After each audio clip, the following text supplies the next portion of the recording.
Okay guys, I'm now presenting the solution to the ASLSK puzzle number 1. I'm a little bit under the weather, so my voice could sound a little bit funny. Funnier than usual, I should say, probably.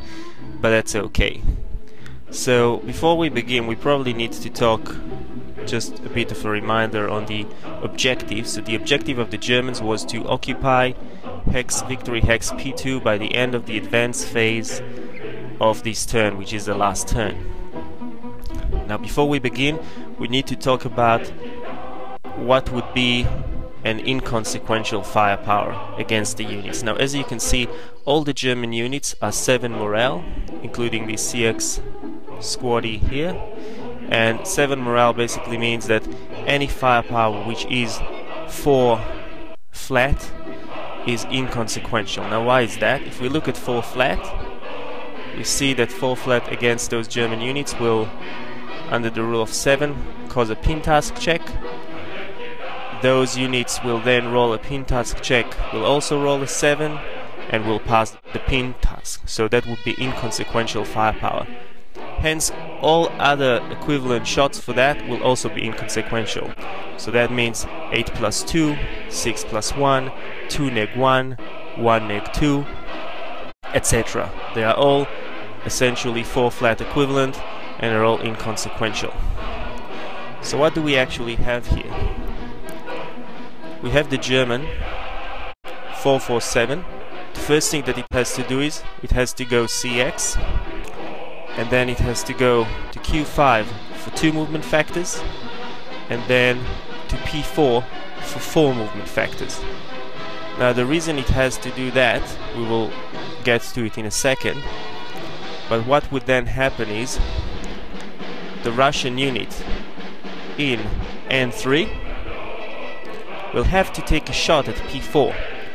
That shot will obviously be a 4 neg 2 shot, which will break them, and there will be a defensive first fire marker placed on the unit on N3. Now, they will of course break, so there will be a DM here, but it doesn't matter. There is no other way to fire at this unit, because the unit in K5 has no line of sight, and we will prove it. It is blocked by the building on M5, and the other unit that can see it, the one in U4, because of the smoke, even if it fires, it's going to be a 6 plus 2, which then becomes a 6 plus 1 because of FFNM, and essentially becomes a 4 flat. So again, inconsequential. The light machine gun at N1, because he has already first fired and he's a half squad, his subsequent first fire can only be either with the light machine gun or with his inherent firepower. He can't fire because of this DM unit in here, which essentially means there is an enemy unit that is closer to him than the unit approaching, so he can't do that. Even if he had done that, however, he will be firing as a subsequent first fire, so the light machine gun will fire at half firepower, which will be a 1 minus 2, which is again a 4 flat equivalent, or with the squaddy, the half squaddy will be again a 1 halved, will be 1.5, again will become a 1 minus 2, which again will be inconsequential. Now, why would he have to be our target, or essentially why would he have to be our cannon fodder, as we would say? It is because the real trick, the real one who is going to do the deal, is the 7-0 with the 447 underneath him. Now, in order for him to do the deal, this 447 has to be the bait for this first firing unit, so that the 7-0 could then pass through here in relative safety. Now, we'll get to that in a second. However, why did we have to CX him? Well, if we didn't CX him, and he would have just moved regularly, he would have moved 2, 3, there's no real reason to shoot him. There's no real reason to shoot him or to fire upon him, because he does not have enough movement factors to make a threat to approach P3. Of course, from P3 he could then advance to P2 and secure the victory hex. However, once we put the CX on him, he has enough movement factor. 2, 3, 4, 5, because he gets 6 movement factor when he's CX'd, and then of course he doesn't have enough movement factors to move to P2, but it doesn't matter, he'll be able to go there in the advanced phase. So we have to CX him in order to put the pressure. When he goes to P4, we have to put the pressure on P3. So that is the sole reason for him being CX'd. He has to be fired upon. Now, of course, he can't go through the other areas, so we can't just take him 05, 04, then he'll be fired upon by a machine gun on K5, or perhaps by this conscript squad on K5. Either one of them will be either a 2-2 or a 4-. This will be a 2-2 as well because of long range, because the range is only 2, but it doesn't matter, it'll be enough to break him. And the problem is he'll be broken. The first fire will be on him, but then this 458 will still be available to attack the real deal, which is this guy here. So once we have done that, we'll have to move with the 7-0. The 7-0 will again have to go CX. Now, because the 447 is moving with a leader, he will get 6 movement factors and not 4, and because they are CX, they will get 8 movement factors. Now with these 8 movement factors, and there's one other thing that I've forgotten, of course, that there is residual firepower here of 2, which is half of the 4 attack from the first firing Russian squad, but it doesn't matter, this residual, because we're not actually going to go through there. We're going to go through Q5 for 1 movement factor.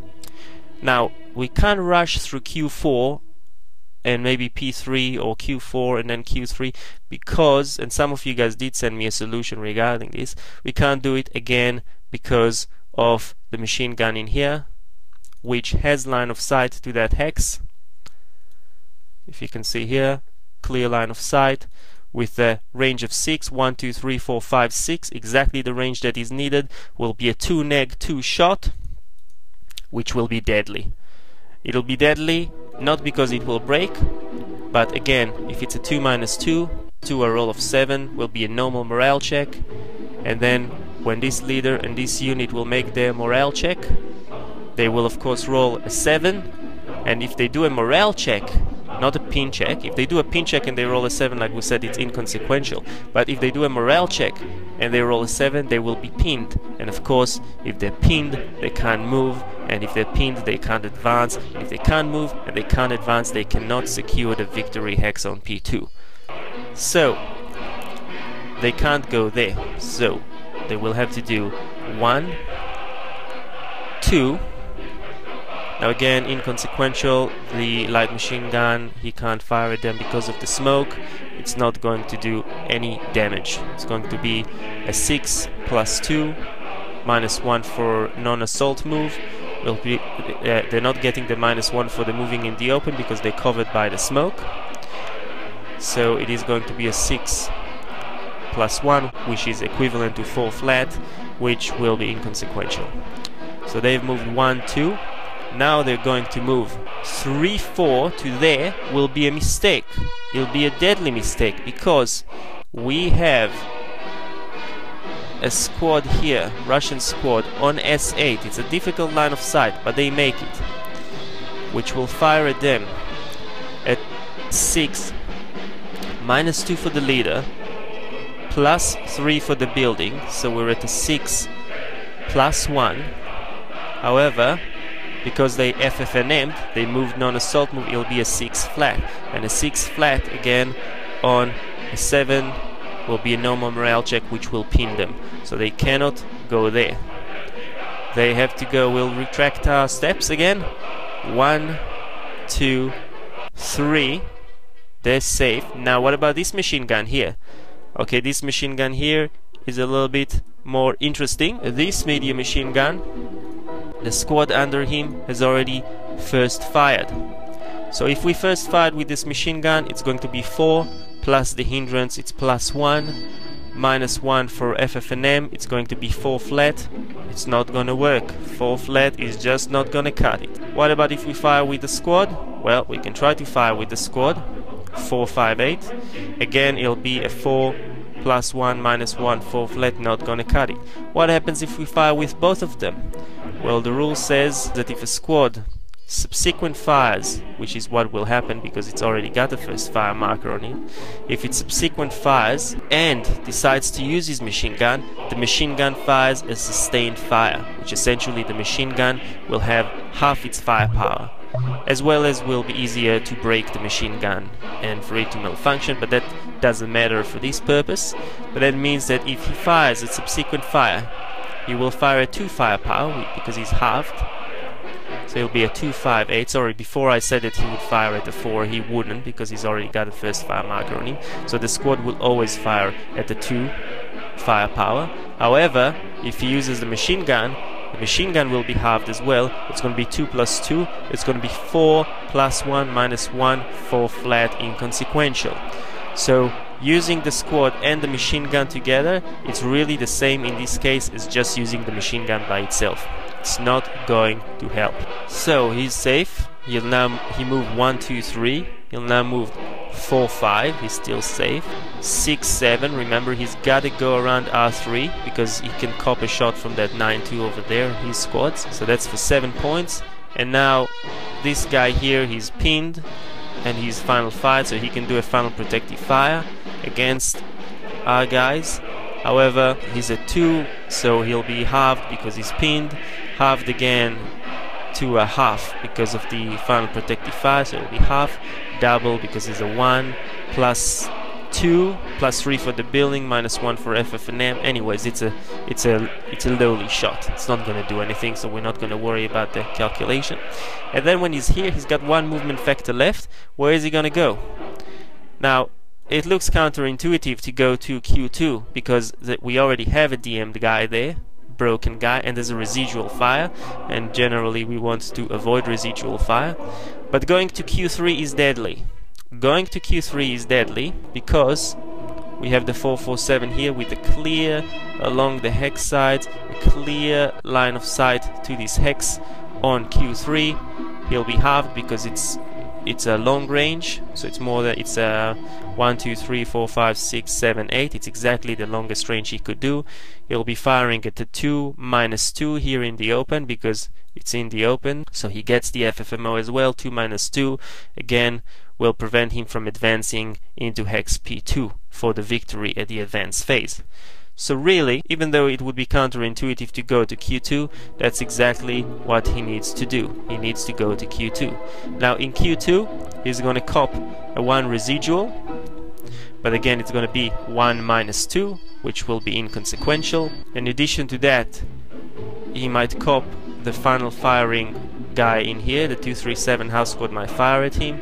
Again, he's halved for pinning, halved for final protective fire, and doubled for point blank fire because he's just adjacent to him. So it'd be 2 halved to 1, halved to half, then doubled to 1. It's going to be a 1 minus 2 shot, which is exactly the same shot that the residual will bestow upon our beloved leader and his squaddy. So the light machine gun in here, we already explained why he wouldn't do any damage, because he's already fired with a half squad, so he can either use the light machine gun as a subsequent fire for half firepower, so it'll be a 1 minus 2 as well, and if the half squad fires, it's going to be a 1 minus 2 as well. So all the shots here are 1 minus 2. So to reiterate it, we CX the guy. We had a guy here, we CX him, he moves 1, 2, 3, 4, gets shot by the first firing, this 4, 5, 8, and now our guy, the leader and his squad below him can CX and moves 1, 2, 3, 4, 5, 6, 7, and then 8 to here, and then during the advance phase, which is this one here, it will safely advance and grab the victory hex. And that is the solution, ladies and gentlemen. Hope you liked it. I will be happy to post another one. This time it's going to be about prep fire, and I'm going to try and make it a little bit easier. Thank you very much.